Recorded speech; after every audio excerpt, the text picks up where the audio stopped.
मन और जनेंद्रिय संपूर्ण रूप से काम वासना से युक्त होने के कारण मलिन हो गई। हमारी बुद्धि इतनी मलिन हो गई है कि मलमूत्र के द्वार को अमृत पान का स्वरूप समझते हैं। कितनी निकृष्ट बुद्धि है। इन शरीरों पे है क्या? ऊपर के द्वार देखो, आंख से कीचड़ निकले, नाक से कितनी खखार के थूको, वमन करके देखो। नीचे के द्वार तो दुर्गंध युक्त मलमूत्र के ही है। किन भोगों में तुम अमृत पान करना चाहते हो? स्त्री रूपा मेध्य पिंडे मुहु रमृत धिया नित्य लोलुभ्यमानम। नित्य तुम लुभायमान हो रहे हो कि अगर ये शरीर भोगने को मिल जाए, ये शरीर मिल जाए तो हमारा जीवन धन्य हो जाए। नित्य लोलुभ्यमानम है क्या? थोड़ा विवेक से विचार करके देखो। धर्मयुक्त संतानोत्पत्ति के लिए भगवान ने आदेश किया है। मनमुखी चाल चल करके मनोरंजन करने के लिए ये नहीं बना हुआ है। फंसते चले जाओगे, अमृत की लालसा से मृत होते चले जाओगे। तुम्हारे विचार मृत, तुम्हारे आचरण मृत, तुम्हारा शरीर मृत, तुम्हारी चेष्टा मृत, क्योंकि मृत लोक में हो। इसका नाम मृत्यु लोक है और खोज रहे हो अमृत। चक्षुर्न क्षुद्र जीवैरपि विहितो। ये नेत्र मिथ्या रूप में लुभायमान हो रहे हैं।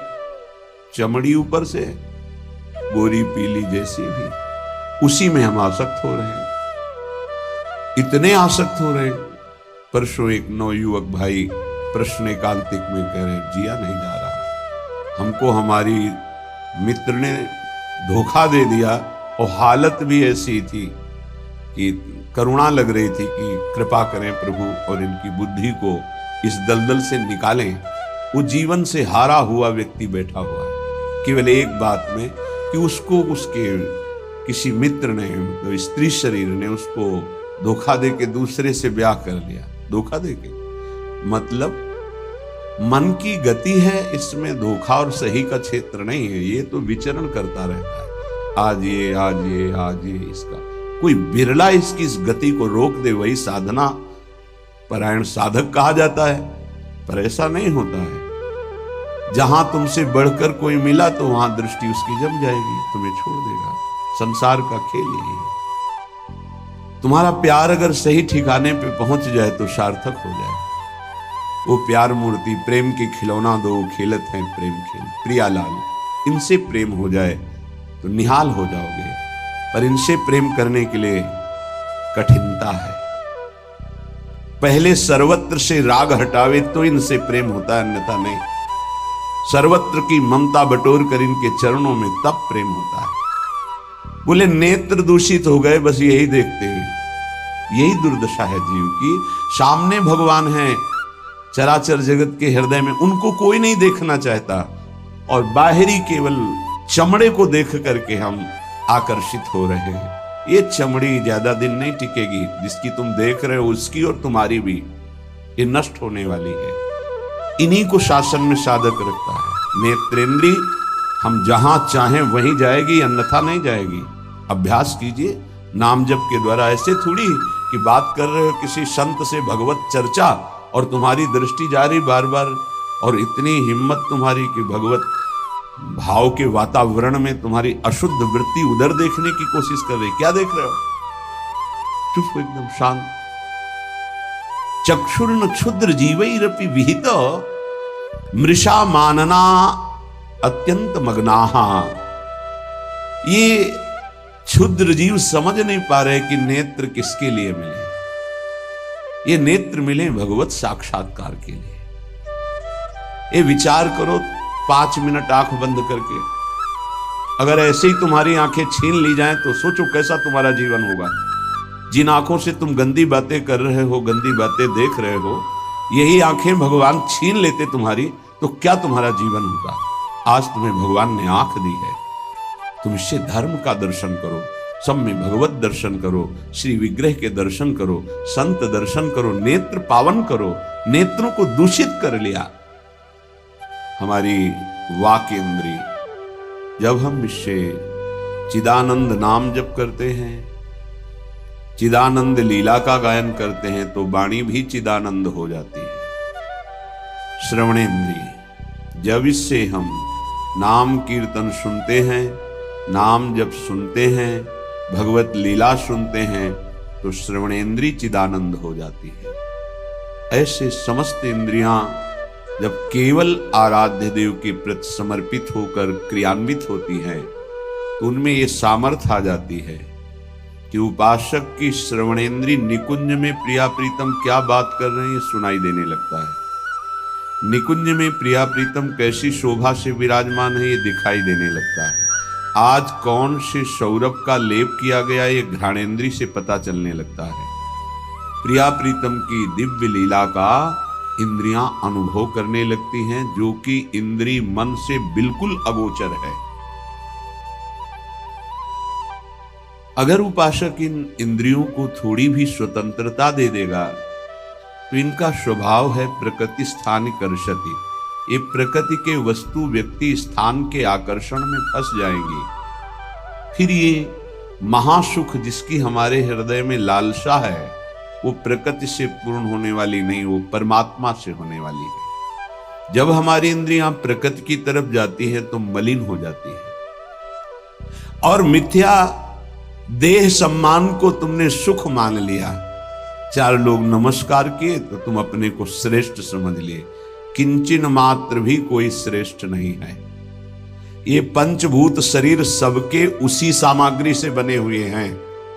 अंदर जो जीव अंश है भगवान का बिल्कुल बराबर है। अब जो सम्मान और अपमान होता है गुण और अवगुण का होता है, और गुण और अवगुण दोनों मायाकृत है। सुनो तात मायाकृत गुण और दोष अनेक, ये दोनों मायाकृत है। तो तुम किसका सम्मान? माया का। किसका अपमान? माया का। तुम तो मान और अपमान दोनों से परे हो। अगर कोई तुम्हें प्रणाम कर रहा है तो तुमको उसकी श्रद्धा को प्रणाम करना है। तुम खास थोड़ी हो गए कि वो तुम्हें साष्टांग प्रणाम कर रहा है तो तुम महान हो गए। महान वो है जो साष्टांग प्रणाम कर रहा है, उसकी श्रद्धा प्रबल है। लेकिन कोई अंतर नहीं। जो इस देह में पंचभूत वही उस देह में पंचभूत, जो इसमें परमात्मा का अंश वो उसमें परमात्मा का अंश, उसकी श्रद्धा बड़ी है, इसलिए वो आपकी तरफ प्रणाम कर रहा है। बोले बहुत बुरा हो गया। मिथ्या मृषा मानना अत्यंत मगनाह। मैं झूठ मूठ अपने को बड़ा मानकर सम्मान प्राप्त करने की लालसा, सम्मान स्वीकार कर लिया तो हृदय अपवित्र हो गया। बड़ा मन है, फंसाता रहता है, वो मकड़ी की जाल की तरह। फंसने वाला नहीं जानता है। संत सदगुरुदेव शास्त्र इनके सूत्रों को जब स्वीकार करे तो पता चलता है मैं फंस रहा हूं या मुक्त हो रहा हूं। श्रीपाद कह रहे हैं कि देखो, जनेन्द्री ने फंसा दिया काम भोग में, नेत्रेंद्री ने फंसा दिया रूप में। सच्ची अगर सावधान न रहे तो ऐसे ऐसे फंसाव हैं कि जीवन ही नष्ट हो जाता है, पूरा जीवन।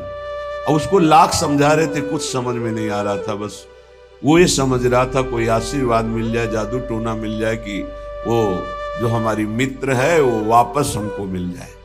बस उसको इतना ही लक्ष्य था। और हम ज्ञान विज्ञान वर्णन कर रहे थे, तो सुन बैठा था केवल, क्योंकि समझ में आता है ना आप हमारी बात पकड़ रहे हो कि नहीं पकड़ रहे। नेत्रेंद्री ने रूपों में फंसा दिया। हृदय मलिन हो गया सम्मान प्राप्त करने की लालसा से। और कह रहे जिभ्या मिष्टान्न निष्ठा विरमति न मनाग वित्त सग्रंथ अनुचितम। जबान आ गई भोजन के स्वाद में, ये मिष्ठान्न है, ये चटपटा है, ये बड़ा स्वादिष्ट है। जिभ्या रसेंद्री यदि भोजन के स्वाद में मगन है तो राधा नाम सुधा रसम का स्वाद नहीं ले पाएगी। उचित आहार जो भगवत प्रसाद रूप है उसको डाल लेते हैं, उसके प्रति हम आसक्त नहीं होते, स्वाद दृष्टि नहीं रखते। पूर्व के संत भगवान के दर्शन होते थे, खप्पर रखते थे नारियल का। नारायण नारायण, दाल खीर रोटी जो भी मिला खप्पर में डाला, मिलाया। स्वाद से मतलब नहीं, प्राण पोषण से मतलब है। और यहां धनिया की चटनी अलग, टमाटर की चटनी अलग, भरौआ मिर्च अलग, ये अलग ये अलग, तो फिर राधा नाम सुधा रसम भूल जाओ। ये 2 अंगुल की जबान है, बस इतने में सारा खेल है। यहां से नीचे उतरने पर कोई स्वाद नहीं है, भाई इतने में घुमाने का स्वाद है, और अच्छे अच्छे इसी में फंस जाते हैं। जिसकी रसेंद्री विजयी नहीं हुआ रसेंद्री से, वो हर इंद्री का विजयी होने पर भी विजयी नहीं माना जाता। रसेंद्री विजयी जनेंद्री विजयी जरूर होगा, और रसेंद्री जनेंद्री विजयी संपूर्ण इंद्रियों का विजेता माना जाता है। धैर्यवान उसे ही कहते हैं जो 2 इंद्रियों को काबू में कर ले, रसेंद्री और जनेंद्री। रसेंद्री मिष्टान्न आदि भोग पकवान पाने के लिए लोलुप जीवन हो गया, पेट बढ़ करके छाती से 1 बीता ऊंचा हो गया है। उठने बैठने में दिक्कत होती है, पर पाने के समय और कितना अधिक पाया जा सके, ये स्वाद वो स्वाद वो स्वाद कितना पाओगे, मर जाओगे पाते पाते, फिर भी तृप्ति नहीं होगी। बहुत विचित्र वासना है, बहुत विचित्र वासना है। चित्त वित्त सग्रंथ अनुचितम, सच्ची बात।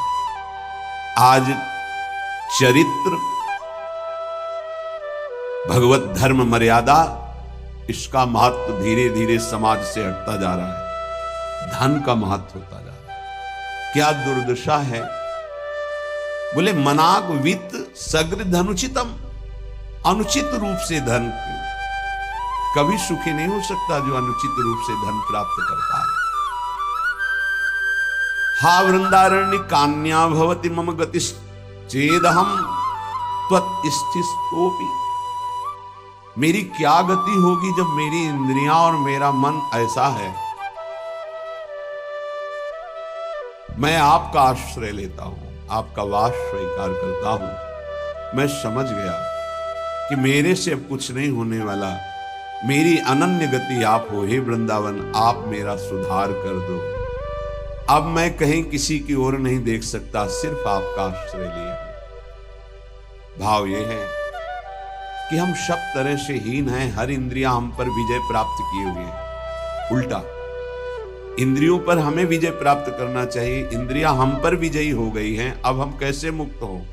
तो बोले धाम का आश्रय ले लो, बड़ा महत्व है। धाम कृपा करके आपको सत्संग प्रदान करेगा। यदि आप सत्संग के अनुसार सुलझ के चल पावे तो क्या होता है, जन्म जन्मांतर से मलिन बुद्धि होती है और बहुत भागती है बुद्धि। जैसे जंगली नील गाय देखा हो, गर्दन उठाई भागती चली जा रही, ऐसे ही भागती बुद्धि। अगर इसको कोई रोक सकता है तो गांव में एक लंगड़ बांधा जाता था। लंगड़ समझते हैं, 2 टांगों के बीच में एक मोटा सा लकड़ी का। अब वो भाग नहीं पाएगी ऐसे। गुरु कृपा, गुरु आदेश, गुरु शासन, ये बुद्धि के ऊपर लंगड़ का काम करता है। तुम्हें पता ही नहीं गुरु के हृदय में अनंत माताओं जैसा प्यार होता है। जैसे भगवान गाली देने वाले को भी परम पद देते हैं, उन्हीं के दास हैं वो। किसी का अमंगल संत के द्वारा, गुरुदेव के द्वारा, आपका विचार, आपकी सोच आपको अमंगल के रास्ते पे खड़ा करके और ऐसा धक्का देगी कि शायद फिर बचा पाने की स्थिति न रह जाए। सगर के जो पुत्र 60,000 थे, भगवान कपिल देव जी का अपराध कर दिया, आश्रम को विध्वंस करने लगे। घोड़ा वहीं बंधा हुआ था, किसी ने बांध दिया था, उनको पता भी नहीं था। उनको लगा कि इन्होंने ही ऐसा किया होगा, हमारा विश्व विजेता घोड़ा इन्होंने पकड़ लिया। बड़ा उपद्रव किया। कपिल भगवान ने कोई शाप नहीं दिया, उनकी तपोशक्ति ने उनको नष्ट कर दिया, भस्म कर दिया। जिनके उद्धार के लिए उन्हीं के वंशजों में क्रमशः आराधनाएं हुई, पर सिद्ध कर पाए भगीरथ जी और भगवती गंगा को लाए और अपने पुरखों का उद्धार किया। जो थोड़ा भी अपनी बुद्धि को तुम भगवत मार्ग से विमुख करोगे, वो आपको फंसाने के सिवा और कोई मार्ग नहीं बता सकती। यहां समिटना है, अपने अस्तित्व को मिटा देना है, प्रभु के चरणों में पूर्ण आश्रित हो जाना है और जीवन मुक्त हो जाना है। ये रास्ता है। यदि हम भगवत मार्ग के पथिक होकर के थोड़ा भी अपने मन के अनुसार चलेंगे तो मार्ग बदल जाएगा। गुरु आज्ञा तज करहि जेबान, यह अधर्म यह सब हानि, कान न रसिकन मेरा है। पर जैसे जंगली नील गाय होती है ना, उसको ऊपर कोई शासन बर्दाश्त नहीं, वो जब दलदल में फंसती है तब उसकी चाल रुकती है, अन्यथा नहीं। माया प्रपंच का दलदल जब ऐसी बुद्धि वालों को रोकता है तब उनको याद आता है कि क्या मैं कहीं गलत मार्ग पर चल पड़ा क्या। पर जब तक फंसता नहीं तब तक उसे पता नहीं चलता। माया ऐसी बचाव पक्ष से उसको ले जाती कि इतनी दूर पहले ले जाऊं कि ये लौट ही न सके, तब बात बनेगी। श्रीपाद कह रहे हैं कि सब इंद्रियों ने, मन ने हमको अपने अधीन कर लिया। अब तो हे वृंदावन आपका सहारा है, बनाया हुआ सिद्धांत है। रही मन देखी बड़न को, लघु न दीजिए डारी, जहां काम आवे सुई, कहा करे तरवारी। और सिद्धांत उन्हीं का बनाया हुआ है। अगर गुरु चरणों में लघुता आ गई, विश्व ब्रह्मांड में महत्ता स्पर्श ही नहीं कर सकती तुम्हारा। ये हमारी बुद्धि, ये हमारा मन ऐसा सोचता है कि शॉर्टकट से चले धनी बन जाए, शॉर्टकट से चले परम पद मिल जाए, शॉर्टकट से चले बहुत उत्तम सम्माननीय बन जाए। है बहुत शॉर्टकट, सर्वस्व त्याग और एकमात्र प्रभु का आश्रय। अभी जो चाहो बन जाओगे, पर सर्वस्व त्याग। आज तक जितने भी महापुरुष हुए सर्वस्व त्याग से, सर्वस्व त्याग का स्वरूप किसी के नामे कर देना सब प्रॉपर्टी नहीं, अपना अस्तित्व मिटा देना। अम्बरीश जी चक्रवर्ती सम्राट हैं पर अपना अस्तित्व नहीं है, तो क्या हुआ? सुदर्शन चक्र उनकी रक्षा में है और भगवान दुर्वासा जी को द्विज कहते हैं और अम्बरीश जी को भक्त कहते हैं। अहम भक्त पराधीनो अस्वतंत्र युद्ध। तो मैंने वृंदावन का आश्रय लिया, अब वृंदावन संभालेगा। तो वृंदावन किस रूप में संभालता है? संत रसिक सदगुरुदेव के रूप में संभालता है। यदि हम ना उनकी आज्ञा का पालन करें, अवहेलना करें, तो बड़े कृपालु हृदय के होते हैं। तो संत है, संत सरल चित जगत हित, जानि स्वभाव स्नेह। तुम क्या जान पाओगे हृदय में तुम्हारे ही प्रति कितना दुलार है। सांप को चाहे जितनी प्रार्थना करो, आरती उतारो, दंडवत प्रणाम कर लो, कह दो सीधे चलो, तो कभी नहीं चलेगा वो। उसकी चाल ही टेढ़ी होती सांप की तरह। ऐसे जो कुटिल बुद्धि के होते हैं, हाथ जोड़ो, पैर छुओ, दुलार करो, गले लगाओ, जीवन दे दो, लेकिन वो सांप की तरह ही कुटिल बुद्धि से चलेंगे। उनका जो विषैला स्वभाव है वो उनकी आध्यात्मिक शक्ति का नाश करता है। उनको लगता है मैं बहुत बड़ा अध्यात्म कर रहा हूं। अध्यात्म कहां से होता है? गुरु आज्ञा से होता है। अध्यात्म कहां से होता है?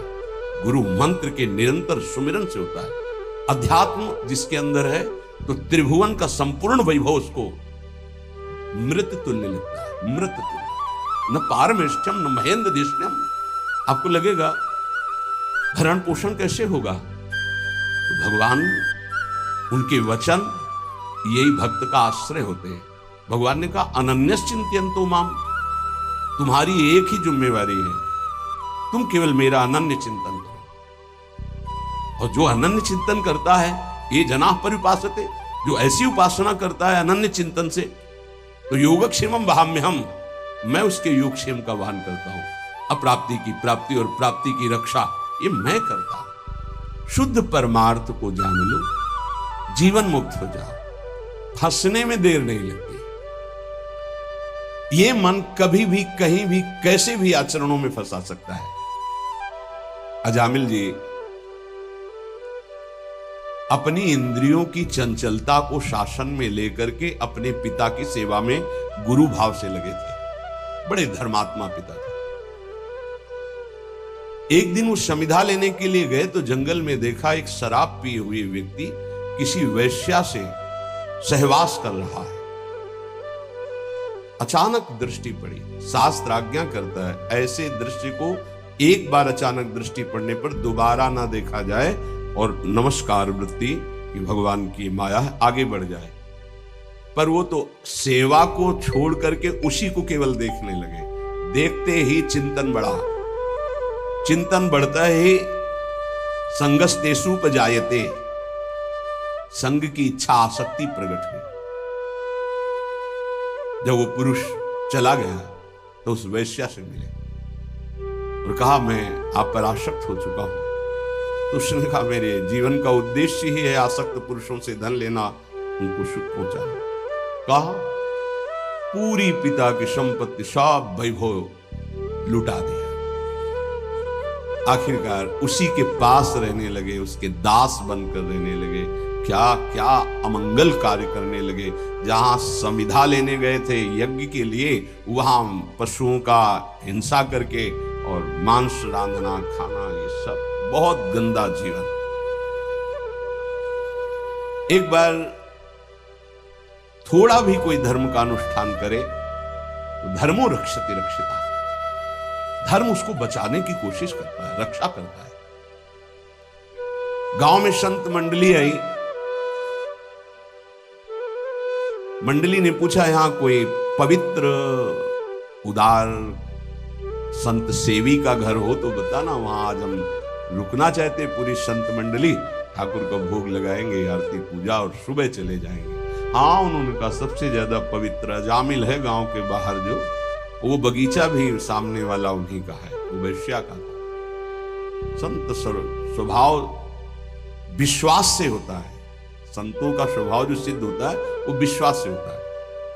आज तक कभी ऐसा संशय नहीं होता कि आदमी ऐसा बोल रहा है तो इसमें कुछ झूठ भी हो सकता है क्या? नहीं। पर बाद में ऐसा लगता है कि इनको सत्य बोलना आता ही नहीं। संसारी आदमी को तो आचार्य की बात फिर याद आती है, पाए जान जगत में सब जन कपटी कुटिल कलयुगी टंचु। कपट और कुटिलता के बर्ताव के सिवा और कुछ आता ही नहीं। कई बार सत्संग में प्रार्थना की कि एक जगह ऐसी रखो जहां झूठ मत बोलो, कपट मत करो। गुरु दरबार, दंड दो या पुरस्कार दो, आपके हैं। गलत है या सही है आपके सामने है। एक जगह तो, पर और जगह सब फिट हो सकता है, एक जगह जरूर छल कपट करेगा, क्योंकि पतन वहीं से होता है। जीव का पतन वहीं से होता है। जहां गुरुजनों से कपट और छल किया गया, माया जो कपट का जाल और छल का बिछाती, उसे कोई नहीं काट सकता। माया के जाल को कोई नहीं काट सकता। काटने के लिए गुरु प्रसन्न साहब अनुकूल। जैसे हमसे बोला जाता है, संतों से बोला जाता है, अक्षरशः लगता है सत्य बोलना है, संशय ही नहीं, क्योंकि विश्वास की धरा से ही चला जाता है, विश्वास ही होता है। तो संत जनों ने जाके वहां डेरा लगा दिया। ठाकुर जी विराजमान के आरती पूजा शुरू, इतने में देखा एक मलिन वस्त्र पहने और एक हिरन कांधे पे टांगे, अस्त्र ली हुई।